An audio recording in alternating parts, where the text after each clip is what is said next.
Attorney Rufil Fernandez Banyok. Attorney Rufil Fernandez Banyok. Straight to the point. O karon, ania ang inyong anchorman.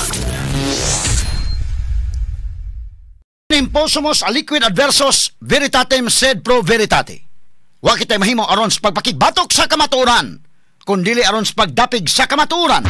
Straight to the point. Luzon, Visayas ug Mindanao, Pilipinas, ug sa katawhan kutob sa mabot sa tong Sibya sa tibuok kalibutan via internet. May buntag og kumusta live gikan sa Queen City of the South, Cebu City, Philippines. Welcome nining atong tulumanon ug inyong tulumanon. Straight to the point. Kini po nyo po sa kalagad sa kahanginan sa kasamang Rufil Fernandez Banyok. Mao'y padaya magkiguban kaninyo nining laing adlaw sa atong pagpakigbisok. Adlaw karon mahigala nga Miyerkules pitsa 24 na. Buwan sa Septembre tuig 2025. Straight to the point. Sa gihapon natagantag pagtagad ang mga issues nga may labot ang lungsod. Nagbagang mga expose, nagunang mga reports. Dinhi lamang gihapon mga higala sa atong pagmanuban nining atong tulumanon ug inyong tulumanon. Straight to the point. Naguna sa atong mga isgutanan karong butaga mga kaigsunan. Unahon taw sa may gala ang kahimtang sa atong panahon. Dumikan kay samtang nibiya na mga higala si Nando, ang bagyong Nando Indekin nga super typhoon. Og ngani og ato mahigalang masuta. Kini niya nakahimo ni og dakong kadaot didto sa may Luzon area. Straight to the point. Karon mga higala tagantag pagtagad gumikan mga kaigsunan kay ni anapod ang tropical storm nga si Upong. Straight to the point. Naanas 825 kilometros east sa northeastern Mindanao. Habagat maoy nakaapekto karon sa Luzon o western section sa Visayas. Straight to the point. At ang pagtagad lubutagas tuman-uman usab nining atong tulumanon ug inyong tulumanon. Straight to the point. Isungog na gid ta mahigala. Gawas nga ni anay mahigalang problema sa flood control. Gasunod-sunod sa gyud mga kaigalaan kining atong kahimtang sa panahon nga porbida. Gasigig dag-om ang kalangitan. Kay kita dinis ka Bisayan apektado kita mahigala og dunay mga bagyo bisan pag ang maigo niini. Ang laing lugar apan igo ta pirmi mahigalas pag-uwan-uwan og inguman sa pagbaha. Straight to the point. At ang pagtagad lubutagas tuman-uman usab nining atong tulumanon ug inyong tulumanon. Straight to the point. Sa pikas bahin, ombudsman ni basura sa motion for reconsideration ni kanhi Governor Gwendolyn Garcia. Human na matud-an kining guilty sa mga reklamo may labot sa gihimo nga desilting o pagpalawom sa Mananga River diha sa Talisay. Straight to the point. Modangop ang ilang abogado ngadto sa Court of Appeals. Kini may galag sila'y pasultihon desilting. Pero kwari good oroy.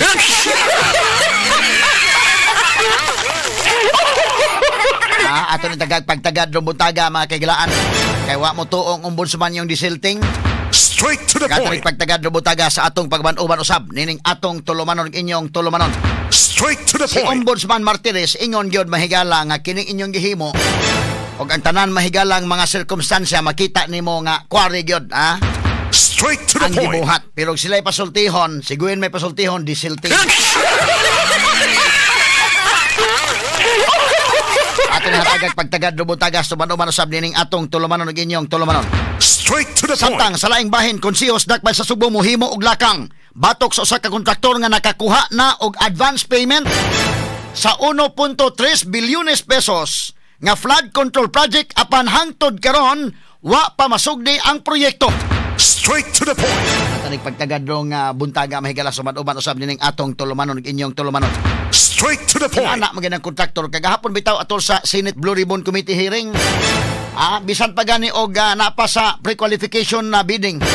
Bisan pa gani pag-ingon nga na ay budget labot ana. Wa pa gani i-award mahigalang kontrata. Ang katong mga dagkong kontraktor musukol na mahigala nga i-advance na ngadto sa mga politiko, ang ilang komisyon. Straight to the point. Monang paghatag sa notice of award, awa na, clarix na. Mona nga daghan kini kontrata mahigalang masuda na mga diskaya kay okay man. Wa na'y problema ang mga politiko kay pag-ingon nga i-award na, ang advance payment to ana. Gihatag na, mahatag na. Maka-afford mang muhatag mahigalan ni mga diskaya. Straight to the point. Monang daghan gyud mga kagalaan sa mga magpabiding, mo advice gyud ayon nga adto ay himo ang partner si diskaya. Lagi talang ni katawa mahigala pero mauni ang kamatuoran. Katari pagtagad lubutaga sa atong pamanuman usab nining atong tulumanon inyong tulumanon. Straight to the point. Samtang sa Pikas Bahin, National Bureau of Investigation 7 nagsugod na pagsusi sa tanang mga flood control project sa DPWH. Unang gisusi niini maong flood wall sa may Barangay Bonbon ning Dakbayan sa Subo. Straight to the point. Sa kauluhan, NBI ni rekomendar na pagpasaka og kaso batok sa mga individual nga gilambigit sa anomalusong flood control projects. Apil ni ini ang pipila ka mga magbabalaod sa nasod. Straight to the point. Ato kagag pagtagad kay kagahapong adlaw atol sa Senate Blue Ribbon Committee hearing. Si Engineer Alcantara kato si Boss Hendre Pirmiro mahigala binatuay og lapok si Boss Hendre og kinini ang iyang District Engineer Henry Alcantara og ang iyang Assistant District Engineer nga mao mga higala si Bryce Hernandez. Karon medyo nagkapare-parehan na ang tono sa ilang mga kanta nga ilan ang gitumbok mahigala. Gimensyon na mga kagilaan ang mga senador. Apil nga gimensyon mga kagilaan si Jinggoy Estrada, ingon man may gila si Joel Villanueva. Apil po sa ubos balay balauranan may gila si Saldico. Apan mura man mga kagilaan og unsa man ning wa man maapil ka mention si Roman Les.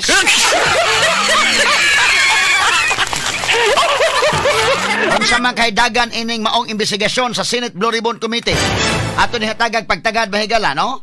Unsa man ni klaro ang direksyon ani? Kung kinsay sad-an ligsan, ang dili sad-an way labot, ang prosad-an ligsan gyud. Ang problema mahigalang pangutanan dako, murag do na bay gilikay-likayan. Ato lang ning agi kataw-katawa atong analisaron pag maayo ro butaga mahigala. Samtang sa Pikas Bahin kanhi Bulacan First District Assistant Engineer nga si Bryce Hernandez nibutya nga nag-deliver sa 1 bilyon ka pesos nga kwarta ngadto sa tao ni Ako Bicol Party List Representative Saldico. Straight to the point. Ang kwarta gisulod sa 20 ka malita nga gipasakay sa unom ngadto sa 7 ka van paingon sa usa ka hotel og sa balay ni Saldico didto sa Pasig.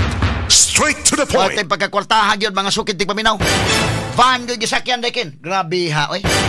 Kini og uban pang mga isgutanan niyo mabati exclusive over DYHP RMN Cebu. 612 sa dial sa inyong mga radyo ug sa 93.9 IFM. Sa serbisyo publiko, maaasahan mo mga balita'y detalyado.